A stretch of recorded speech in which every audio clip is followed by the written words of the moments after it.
Hello दोस्तों, आज हम लोग कक्षा 11 का दूसरा अध्याय चैप्टर 2 मात्रक एवं मापन पढ़ेंगे, जिसमें सबसे पहले जानते हैं भौतिक राशियाँ क्या होती हैं। तो भाग 1 है उसका, पहले अध्याय का। तो भौतिक राशियों के बारे में जानते हैं। वे सभी राशियाँ जिन्हें एक नियत संख्या द्वारा व्यक्त किया जा सकता है तथा प्रत्यक्ष रूप से मापा जा सकता है, भौतिक राशियाँ कहलाती हैं। जैसे लंबाई, द्रव्यमान, समय आदि। तो लंबाई को मापने के लिए हम जैसे किसी को कहते हैं कि कितना है लंबाई, जैसे कहें कि 1 मीटर लंबाई है, ठीक है। तो एक संख्या है 2 मीटर लंबाई है, तो ये क्या है, एक निश्चित संख्या, एक नियत संख्या द्वारा व्यक्त किया जा सकता है तथा प्रत्यक्ष रूप से मापा जा सकता है। और हम स्केल लेकर के उसको प्रत्यक्ष रूप से माप सकें कि उसका मान कितना है। यानी जैसे हम स्केल लेकर के इससे कॉपी की चौड़ाई मापें, इसको लेकर के इसको मापने पे, तो जैसे मापा जाए इसको यहाँ से यहाँ तक इसकी चौड़ाई से 17 सेंटीमीटर है। तो ये एक 17 सेंटीमीटर अगर इस बुक की चौड़ाई आई है, तो ये एक संख्या जो है एक निश्चित संख्या है। वही प्रत्यक्ष रूप से मापना कहते हैं। जो सामने अपने हाथों से मापा जाए उसे प्रत्यक्ष रूप से मापना कहते हैं। तो वही भौतिक राशियाँ किसे कहते हैं, जो एक नियत संख्या हो, एक निश्चित संख्या हो और उसको हम प्रत्यक्ष रूप से माप सके, वह एक भौतिक राशियाँ कहलाती हैं। लंबाई, द्रव्यमान, समय आदि, ठीक है। अब मात्रक किसे कहते हैं, किसी भौतिक राशि को मापने के लिए उस राशि के एक निश्चित परिमाण को मानक मान लिया जाता है। इस मानक को जो नाम दिया जाता है वही उस राशि का मात्रक कहलाता है।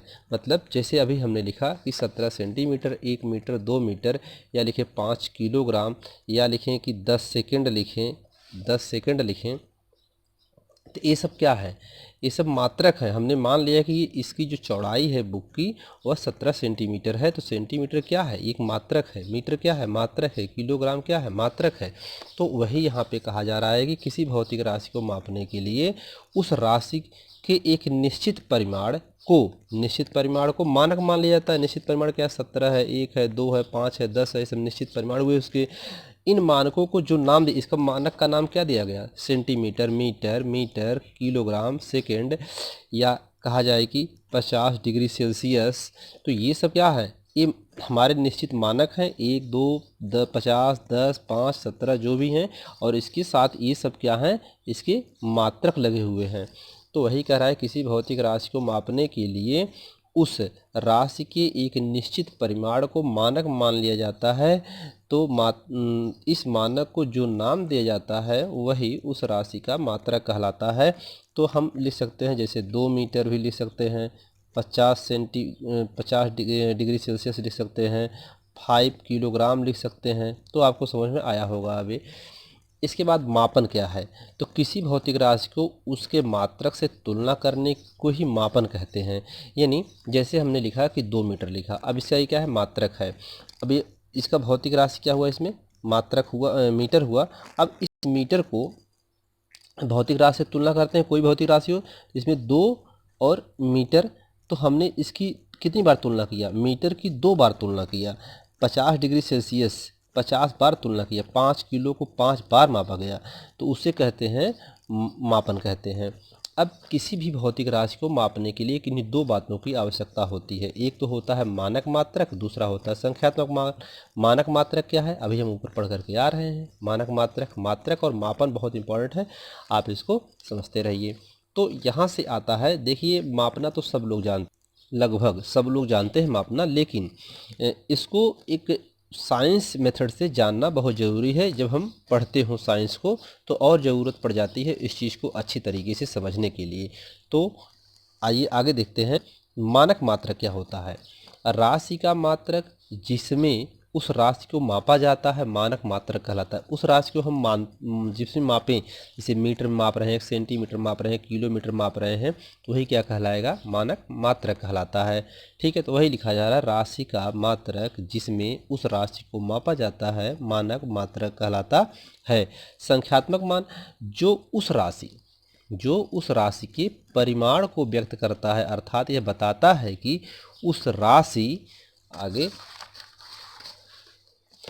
उस राशि में उसकी मात्रा कितनी बार सम्मिलित है। जैसे हमने अभी लिखा था कि 2 मीटर, तो इस राशि में मीटर में 2 कितनी बार यह कितनी बार सम्मिलित, 2 बार सम्मिलित है। मीटर कितनी बार सम्मिलित है, 2 बार सम्मिलित। अगर हम 10 मीटर लिख दें तो मीटर इसमें कितनी बार सम्मिलित, 10 बार सम्मिलित है। ठीक है। इसके बाद अब इसमें होता है किसी भौतिक राशि का मापने का फार्मूला होता है, भौतिक राशि का परिमाण बराबर होता है संख्यात्मक मान गुणे 2। भौतिक राशि का परिमाण बराबर क्या होता है, संख्यात्मक मान गुणे 2। जैसे 2 मीटर में 2 संख्यात्मक मान है जो 2 बार सम्मिलित है तथा मात्रक मीटर है इसका। यहाँ पे जैसे 2 मीटर लिखा गया है तो भौतिक राशि का परिमाण बराबर संख्यात्मक मान, तो 2 क्या हुआ, संख्यात्मक मान हुआ, और मीटर क्या हुआ, इसका मात्रक हुआ। तो यानी किसी भी भौतिक राशि को मापने के लिए हमें 2 बातों का ज्ञान होना आवश्यक है। इसमें एक है कि वह कितनी बार उसमें वह राशि सम्मिलित है और वह किस मात्रक में मापा जा रहा है, metre, centimetre, decimetre, deca, hecto, kilo में, या डिग्री सेल्सियस में, फ़ारेनहाइट में, केल्विन में, जिसमें मापा जा रहा हो, एम्पियर में। तो सभी चीज़ें वो क्या कहलाएंगी, उसका मात्रक कहलाएंगी, और ये उसके संख्यात्मक मान कहलाएंगे जितने अंक होंगे। यानी अंक संख्यात्मक मान, और जो अक्षर में आएगा यानी अक्षर में आएगा वो सब क्या कहलाएगा, उसका मात्रक कहलाएगा। यही भौतिक राशि का परिमाण होता है। ठीक है। तो है यहाँ पे आपको समझाया गया है। अब भौतिक राशियों के प्रकार। भौतिक राशियाँ 2 प्रकार की होती हैं, मूल राशियाँ और व्युत्पन्न राशियाँ। आज हम लोग मूल राशियों के बारे में पढ़ेंगे, व्युत्पन्न राशियाँ बाद में इसमें हम पढ़ेंगे। तो मूल राशियाँ देखते हैं। मूल राशियाँ वे राशियाँ जिन्हें व्यक्त करने के लिए अन्य राशि की आवश्यकता नहीं होती है, उन्हें मूल राशियाँ कहते हैं। जैसे यांत्रिकी के 3 मूल राशियाँ होती हैं, लंबाई, द्रव्यमान, समय। ये राशियाँ किन्हीं अन्य राशियों पर निर्भर नहीं होती हैं। जैसे लंबाई को मापने के लिए हमें किसी भी लंबाई को मीटर मापते हैं तो इसमें और किसी राशि की आवश्यकता नहीं होती है। द्रव्यमान किलोग्राम में मापते हैं, समय को सेकंड मापते हैं, तो इनको और मापने के लिए किसी और राशि की आवश्यकता नहीं होती है, ये किसी अन्य राशि पर निर्भर नहीं होते हैं। उसे क्या कहते हैं, मूल राशियाँ कहते हैं। व्युत्पन्न राशियों को हम बाद में पढ़ेंगे, मूल राशियों को पहले पढ़ लेते हैं। तो अब यहाँ पे बात आती है मूल मात्रक किसे कहते हैं। पहले तो मूल राशियों को व्यक्त करने के लिए उपयोग में लाए गए मात्रक को मूल मात्रक कहते हैं। जैसे यहाँ पे कहा लंबाई, तो लंबाई को व्यक्त करने के लिए मीटर, तो वह मीटर क्या कहलाएगा, मूल मात्रक कहलाएगा। द्रव्यमान का किलोग्राम, तो किलोग्राम को केजी जो है उसका किलोग्राम जो है वह इसका क्या कहलाएगा, मूल मात्रक कहलाएगा। समय को सेकंड, तो सेकंड इसका क्या कहलाएगा, मूल मात्रक कहलाएगा। इसमें कुल 7 मूल राशियाँ एवं मूल मात्रक होते हैं। तो मूल राशियों को मापने के लिए 7 मूल राशियाँ होती हैं एवं मूल मात्रक होते हैं।